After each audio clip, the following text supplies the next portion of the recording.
Who are you? ये question तुमने कभी ना कभी तो खुद से पूछा ही होगा। खुद को जानना, खुद को समझना काफी इंपॉर्टेंट हो जाता है अपनी लाइफ को इजी बनाने के लिए। अब इसके लिए कभी कभी लोग नई जगह जाते हैं, नए इन्वायरमेंट में, सो दैट वो खुद से कनेक्ट फील कर पाए। न्यू इन्वायरमेंट में तुम अपने एक्शंस, अपने रिएक्शंस, अपने रिस्पॉन्सेस समझते हो, which ultimately help you to understand yourself.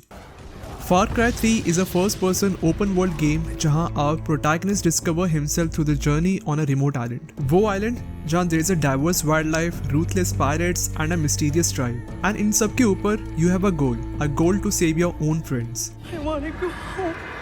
Begging you, please.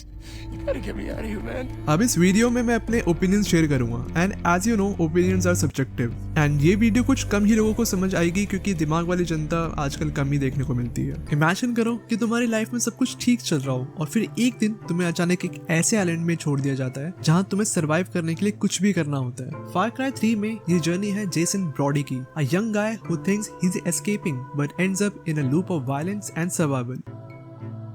और ये जो लूप है ना, ये काफी इंटरेस्टिंग है समझने के लिए। हम सोचते कि यार हम फ्री हैं, free to make our own choices, लेकिन हमारे आसपास के सिस्टम्स जैसे फैमिली, एजुकेशन, सोसाइटी सब कुछ इसे कंट्रोल करते हैं। जेसन की स्टोरी बस एक आइलैंड पे सर्वाइवल की नहीं है, ये एक डीपर थॉट है। What happens when the system you are trying to escape from actually controls you all along.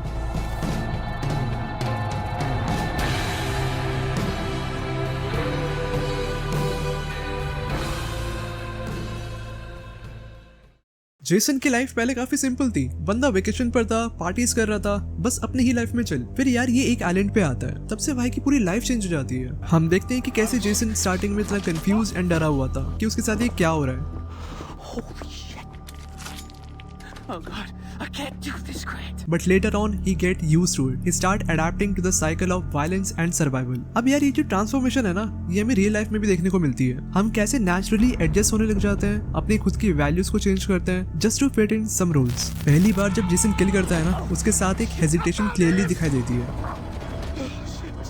वो काफी डरा हुआ, काफी गिल्ट में होता है, but then he learns to fight, learns to survive and learns to kill. And we see कि वो कैसे और ज्यादा इस वायलेंस का, इस केओस का एक इंपॉर्टेंट पार्ट बन जाता है। जैसे तुमने अपनी ही लाइफ में देखा होगा, हमने भी अपने आप को कहीं ना कहीं एक पॉइंट पर खुद को चेंज कर लिया था, किसी न किसी चीज में फिट होने के लिए, और did something you didn't believe in, all for the sake of fitting in. Jason की ट्रांसफॉर्मेशन भी हमें यही दिखाती है कि सिस्टम्स कितनी इजीली हमारे नेचर को बदल देते हैं। हमें यही लगता है कि ये डिसीजंस हम ले रहे हैं, बट एक्चुअली हम अपने एनवायरनमेंट से इतने इन्फ्लुएंस्ड रहते हैं कि there is always a doubt कि ये डिसीजंस तुम्हारे खुद के हैं और are they a product of your environment. College या ऑफिस लाइफ में कभी ऐसे सिचुएशंस आते हैं जहां हम अपने रियल सेल्फ को छुपा के किसी रोल में फिट हो जाते हैं, बस दूसरों के एक्सपेक्टेशंस पूरा करने के लिए। अब तुम जेसन को ही देख लो। जब भी सिट्रा के साथ उसका इंटरेक्शन हुआ है, वी सी कि वो और उसके इन्फ्लुएंस में आता रहता है। ऐसा लगता है जैसे वो डिसीजंस, वो चॉइसेस जेसन के अंदर से नहीं बल्कि सिट्रा के एक्सपेक्टेशंस पूरा करने के लिए आ रहे हैं। Drink. This is a poison for the weak. Only the strongest will survive it.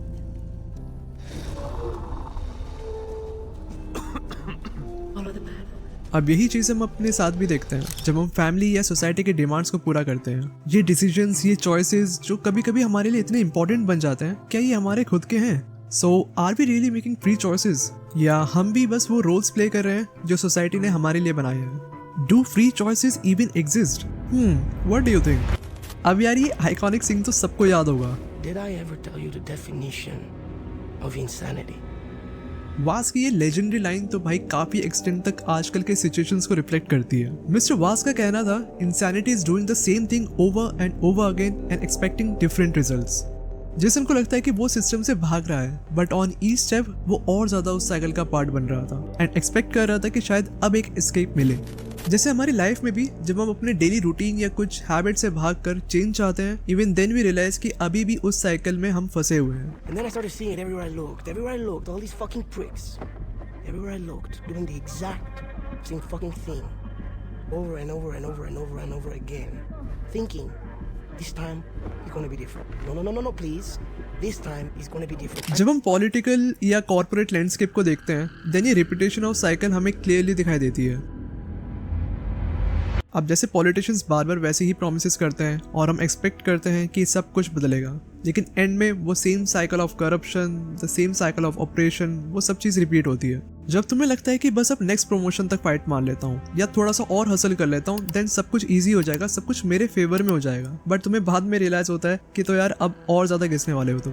Jason के साथ भी यही होता है। अब ये सीन अगर तुम्हें याद हो, वास सिर्फ एक विलन ही नहीं बट जेसन के अंदर जो कॉन्फ्लिक्ट्स हैं वो उनको रिफ्लेक्ट करता है। थिंक वास like his mental conflict between his choices and his internal struggles. Jason अपनी चॉइसेस को जस्टिफाई करता है जैसे हम अपनी लाइफ के डिसीजंस को जस्टिफाई करते हैं, चाहे वो गलत हो या सही हो। ये एक विशियस साइकिल है। जब हम अपने एक्शंस की कॉन्सिक्वेंसेस को समझने की कोशिश नहीं करते, हम वही गलतियां बार बार करते रहते हैं। जस्ट लाइक जेसन, हम भी अपनी लाइफ में सेम मिस्टेक्स रिपीट करते हैं because we are never really breaking free from the system.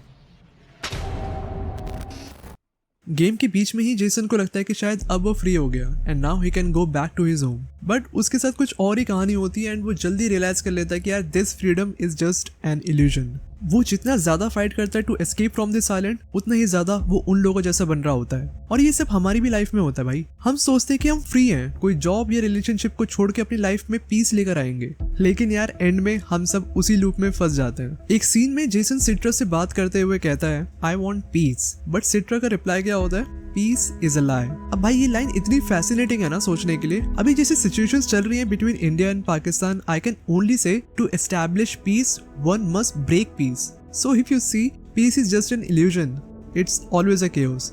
Everyone has their own version of peace. सिट्रा के अकॉर्डिंग पीस जैसा कॉन्सेप्ट कुछ होता ही नहीं है। हम सब अपनी लाइफ में पीस चाहते हैं, लेकिन यार वो पीस कभी तो सिर्फ एक सपना ही रहता है। शायद वो तुम्हारी 9 to 5 वाली जॉब हो that leaves you feeling empty, या फिर तुम्हारा स्कूलिंग सिस्टम जो तुम्हें कुछ हद तक फोर्स करता है to fit into their system so as to limit your thinking, ताकि तुम उतना ही सोच पाओ जितना वो चाहते हैं। तो भाई तुम कहीं ना कहीं ट्रैप तो फील करोगे ही, जहाँ से पीस तो काफी ज्यादा दूर दिखती है। पता है इस स्टोरी में सबसे ज्यादा पावरफुल एलिमेंट मुझे क्या लगता है, जेसन की ट्रांसफॉर्मेशन। जेसन की transformation to a ruthless killer, जहां पहले वो इतना हेजिटेट कर रहा था अपने फर्स्ट किल में, but later on he realize violence is the only way to survive him. उसको लगने लगा the more he kills the more control he gains, but इस पूरी जर्नी में वो हर एक स्टेप पर खुद को खोता जा रहा था, like losing a part of real Jason on every step. याद है जब उसने बोला था Cash for weapons. Oh, I've never shot anyone before. But still कितने लोगों को खत्म कर दिया था उसने without any hesitation. The more he is consumed by the system, the more he becomes like the monsters he fight. ये same psychological cost of power तुम हिस्ट्री में भी देख सकते हो। कितने अथॉरिटेरियन लीडर्स रहे हैं जिन्होंने पहले लोगों को आजादी के सपने दिखाए, बट पावर मिलते ही they end up ruling with fear and violence. या फिर अपने आसपास कॉर्पोरेट डोमेन में ही देख लो तुम, जहाँ पर एम्प्लॉयज का इतना एक्सप्लॉयटेशन होता है, इतना mental stress just to drive those profit numbers and calling it a new normal. Basically तुम जितना ज्यादा ऊपर जाओगे, the more you climb the more you lose the sight of humanity. Jason की जर्नी भी हमें यही दिखाती है। More control and power comes with a price, loss of morality, empathy and self awareness. Game के एंड में Jason खुद से पूछता है what have I become, and in the same way हम खुद से ये कभी ना कभी पूछते ही रहते हैं, was it really worth it this pursuit of power and control by paying the price with our soul and mind. At the end of Far Cry 3, Jason stands there looking at the chaos he has caused. जिसके लिए भी वो सोच रहा था कि वो लड़ रहा है, उसके फ्रेंड्स, उसकी फ्रीडम या जो भी, सब कुछ रेत की तरह उसके हाथों से निकल चुका है, पीछे रह चुका है। अब जो रहता है तो वो सिर्फ खुद है, एंड वो खुद से पूछता है What have I become? अब इस मोमेंट पर it's not about the island, it's not about the violence or chaos, it's only about him, his self-awareness. Jason की journey is a journey we all go through. We think we can break free from the system. जो भी societal pressures हैं, career expectations हैं, your emotional baggages and what not, but the real question is do we really know what we have become in this race of freedom and power? Life एक never ending cycle है। हम success chase करते हैं जिसके लिए society के बने हुए बेंचमार्क्स, उनके नॉर्म्स को फॉलो करते हैं। We try to climb that ladder and इन सब में we start to lose a bit of ourselves. Same Jason की तरह हम सब अपने डिसीजंस को जस्टिफाई करते हैं सोच के कि हम जो कर रहे हैं वो सही है, पर जब हम थोड़ा रुक कर अपने डिसीजंस पर सोचने लगते हैं तब हमें ये समझ आता है हम कभी अपने असली रॉ सेल्फ को समझ ही नहीं पाए। अब ये सारे सीन्स में फिट नहीं होता, बट हाँ इवन यू नो कि तुम्हारी मेरी सबकी लाइफ में ये पॉइंट कभी ना कभी आया ही है। जेसन की तरह हमारी लाइफ में भी एक टर्निंग पॉइंट आता है जब हम सोचने लगते हैं what was it all for. इस जर्नी में जो भी मैंने अभी तक पाया है उसके बदले में मैंने क्या क्या खोया है, ये कॉस्ट सही में जस्टिफाइड है? Whether it's the pressure to succeed in school, to earn loads of money in a job और even to live up to social expectations, सब कुछ इतना ओवरवेलमिंग हो जाता है कि हम कभी तो खुद अपने आप को भूले जाते हैं। फ्रीडम जेसन के लिए और हमारे लिए सिर्फ किसी आइलैंड से या किसी जगह से भाग जाना नहीं है, ये समझना है कि हम किसी कॉम्प्लेक्स में फंसे हुए हैं और क्या वो सच में हमारे लिए सही है। True freedom doesn't come from escape, it comes from awareness, understanding the order that holds us and then having the courage to choose our own path even if it is difficult. तो क्या हम इन structures के अंदर बंद रहकर अपनी true identity खो देंगे या फिर हम अपनी चॉइसेस से अपनी लाइफ को रीडिफाइन करेंगे जैसे हम खुद चाहते हैं। जेसन की तरह हमारे पास भी ये चॉइस है, हम अपने एक्शन से अपने फ्यूचर को शेप कर सकते हैं, whether it's in our career, relationship और how we view the world around us. अगर जेसन अपने चॉइसेस से अपनी जर्नी को समझ सकता है तो हम भी अपनी लाइफ में चॉइसेस को समझकर अपनी जर्नी खुद बना सकते हैं। हम सब अपनी जर्नीज पर है सेम लाइक जेसन, और हम सबकी जर्नीज ये एक क्वेश्चन के साथ आती है, who do you want to become? क्या हम वही बनेंगे जो सोसाइटी चाहती है या हम अपनी डेस्टिनी खुद लिखेंगे? The choice as always is yours.